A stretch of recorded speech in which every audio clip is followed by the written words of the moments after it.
Hi friends, welcome back to my channel. ఈరోజు నేను 3 simple snack recipes చూపిస్తాను.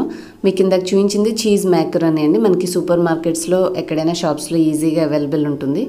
First మనం ప్యాకెట్ కట్ చేసుకొని ఈ విధంగా దాంట్లో ఉన్న కంటెంట్స్ అన్నీ ఒక చిన్న బాండీలో కానీ ఏదైనా మీరు నాన్ స్టిక్ కుక్వేర్లో కానీ ట్రాన్స్ఫర్ చేసుకోవాలి. ఈ ఒక్క ప్యాకెట్కి మనకి దాని మీద వాళ్ళు చూపిస్తున్న వాటర్ క్వాంటిటీ 250 ml. మీరు ఇలాంటి కొన్ని మెజరింగ్ గ్లాసెస్ దొరుకుతాయి. ఇది నాకు మైక్రోవేవ్తో పాటు వచ్చిందండి. 250 ml వాటర్ది తీసుకుని, లేదంటే మీరు కొంచెం పెద్ద గ్లాస్, ఒక గ్లాస్ నిండా వాటర్ తీసుకోవచ్చు అనమాట. ఒకవేళ మీ దగ్గర మెజరింగ్ గ్లాస్ లేకపోతే ఆ వాటర్ని దీనికి యాడ్ చేసి మనం స్టవ్ మీద పెట్టుకోవాలి. ఒకసారి మనం స్టవ్ మీద పెట్టే ముందు మనం వేసుకున్న పౌడరు, ఈ మ్యాకరోనీ అన్నీ ఒకసారి మంచిగా వాటర్లో కలిసేలాగా కలుపుకొని స్టవ్ మీద పెట్టుకొని హై ఫ్లేమ్లో ఉంచి మీరు మూత పెట్టి కొంచెం సేపు ఉంచారంటే మనకి చిన్నగా నీళ్ళు అనేవి మరగడం మొదలవుతాయి. మధ్య మధ్యలో మూత కాసేపు ఉన్నాక తీసేసి ఒకసారి ఇలా కలుపుకుంటూ ఉండాలి. లేదంటే మ్యాకరోనీ అనేది ఉడికేటప్పుడు కింద బాండికి అతుక్కుపోతుందండి. సో అలా అంటుకోకుండా ఒకసారి మరగడం స్టార్ట్ అయ్యాక ఫ్లేమ్ అనేది తగ్గించేసి మీరు మధ్య మధ్యలో 1-2 సార్లు అలా కలుపుతూ చూసుకున్నారంటే మీకు వితిన్ 4 to 5 minutesలో మన మ్యాకరోనీ అనేది చక్కగా ఉడికిపోయి మంచిగా మనకి స్నాక్ అనేది రెడీ అయిపోతుంది. ఇది చాలా టేస్ట్, చాలా సూపర్గా ఉంది. మంచి నైస్ ఫ్లేవర్గా ఉంది.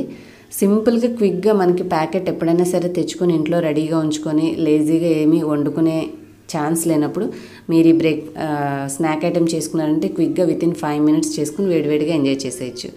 సో నేను చేసింది అయిపోయిందండి. So Emmy pasta cheese macaroni ready అయిపోయింది. ఇప్పుడు నేను ఇది సర్వ్ చేసుకుంటున్నాను. మధ్య మధ్యలో స్వీట్ కార్న్ కూడా ఉండి టేస్ట్ చాలా సూపర్గా ఉంది. చూడండి లుక్స్ ఎంత బాగుందో. ఇంకా సెకండ్ రెసిపీ ఇప్పుడు చూసేద్దాం.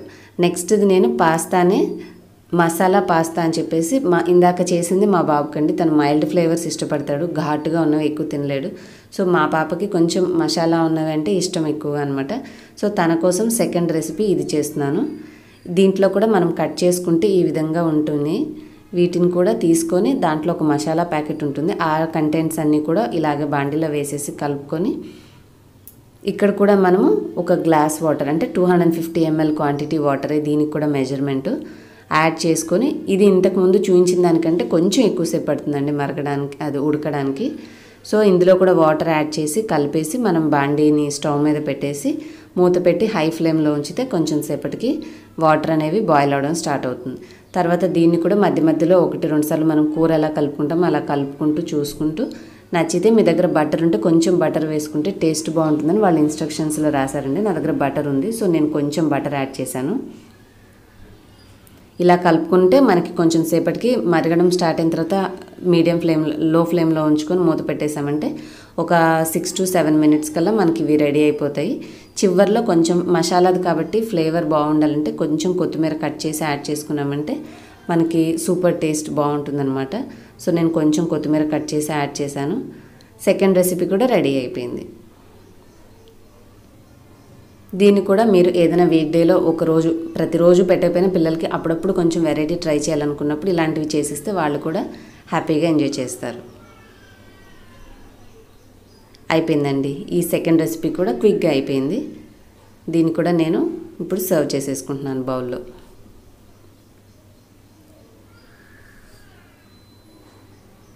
చూడండి ఎంత ఎమ్మీగా ఉందో. చక్కగా ఇలా చేసేసి మనం పిల్లలకి మంచిగా ఫోర్క్ పెట్టించేసామంటే వితిన్ మినిట్లో ఫినిష్ చేసేస్తారు. ఇంకా నేను ఇవాళ చేసే థర్డ్ రెసిపీ వచ్చేసి బ్రెడ్ శాండ్విచ్ చేస్తున్నానండి. శాండ్విచ్ వచ్చేసి మనకి చాలా వెరైటీస్ ఉన్నాయి. ఇది మీకు స్పైసీ పొటాటో శాండ్విచ్ అనొచ్చు, చాలా బాగుంటుంది. సో దీనికి కావాల్సిన ఐటమ్స్ అన్నీ మీకు ఇక్కడ చూపించాను కదా. ఉల్లిపాయ, టమాటా, పచ్చిమిర్చి, కొత్తిమీర, ఈ చిన్న స్పూన్లో తీసుకుంది బటర్ అండి. ఇది కూడా నేను ఇక్కడ పెట్టుకున్నాను. ఒక 2 బ్రెడ్ స్లైసెస్ నేను ఆల్రెడీ రెడీ చేసి ఉంచుకున్నాను. ఇప్పుడు అది వైట్ స్పూన్లో ఉన్నది కొద్దిగా సాల్ట్. నేను ఈ పొటాటోని మైక్రోవేవ్లో ఒక 1.5 minutes ఉంచాను అనమాట. ఒక్కటే కాబట్టి జస్ట్ అది సింపుల్గా ఉడికిపోయింది. లేదంటే మీరు కొంచెం నీళ్ళు వేసి ప్రెషర్ కుక్కర్లో పెట్టారంటే ఒక 2 whistles రానిచ్చినా ఉడికిపోతుంది. మైక్రోవేవ్ ఉంటే తక్కువ క్వాంటిటీ ఫుడ్స్ చేసుకోవడానికి చాలా కన్వీనియంట్గా ఉంటుంది. ఒక 1.5 minutes పెట్టాను, చక్కగా అది అలా ఉడికిపోయి కనిపిస్తుంది అనమాట. దాని మీద తోలు తీసేసాను. ఇప్పుడు రిమైనింగ్ ప్రాసెస్ ఏం చేసుకోవాలంటే, ఇక్కడ పొటాటో లేకపోయినా ప్రాబ్లం లేదండి. పొటాటో ఉంటే ఏంటంటే మంచి ఇంకా అడిషనల్ టేస్ట్ ఉంటుంది. పిల్లలకి చక్కగా స్టమక్ ఫుల్లర్గా అనిపిస్తుంది. అంటే వాళ్ళు తిన్న తర్వాత ఇంకా మంచిగా కంప్లీట్ ఒక మీల్ లాగా వాళ్ళకి హ్యాపీగా స్టమక్ ఫుల్ అవుతుంది. సో పొటాటో లేకపోయినా మిగతా ఐటమ్స్తో మీరు చేసుకోవచ్చు హ్యాపీగా. పొటాటో ఉంటే ఇంకా టేస్ట్ చాలా బాగుంటుంది, స్పైసీగా ఉంటుంది.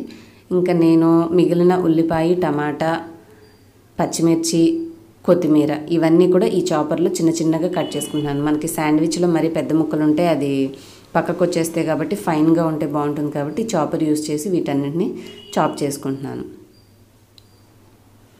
టమాటో ముందే వేసిస్తే మనకి ఆ వాటర్ వల్ల మిగతా పీసెస్ ఫాస్ట్గా గ్రైండ్ అవ్వమని చెప్పేసి నేను లిక్విడ్ బేస్డ్ ఉంటుంది కాబట్టి చివరిలో టమాటో వేసేసాను. దీన్ని కూడా ఒకసారి మనం చాప్ చేసేసుకుంటే చక్కగా చిన్న ముక్కలుగా రెడీ అయిపోతాయండి. నెక్స్ట్ ప్రాసెస్ స్టార్ట్ చేసుకుందాం.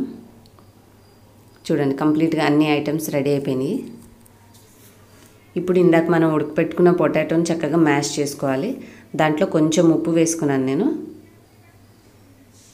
ఉప్పు వేసేసి ఈ మిగతా ఐటమ్స్ అన్నీ మిక్స్ చేసుకోవాలి. అన్నింటినీ చక్కగా కలుపుకున్న తర్వాత మనం బ్రెడ్ స్లైసెస్ మీద పెట్టుకోవాలండి.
ఎంతో ఫాస్ట్ అండ్ ఈజీగా క్విక్గా ఈవినింగ్ చేసేసుకోవచ్చండి. హోప్ ఈ 3 రెసిపీస్ మీకు నచ్చాయి అనుకుంటాను. నచ్చితే ఈ వీడియోని ప్లీజ్ లైక్ అండ్ షేర్ చేయండి. అలాగే మీరు కొత్త వారైతే నా ఛానల్ని సబ్స్క్రైబ్ చేసుకోండి. Thanks for watching. Bye bye.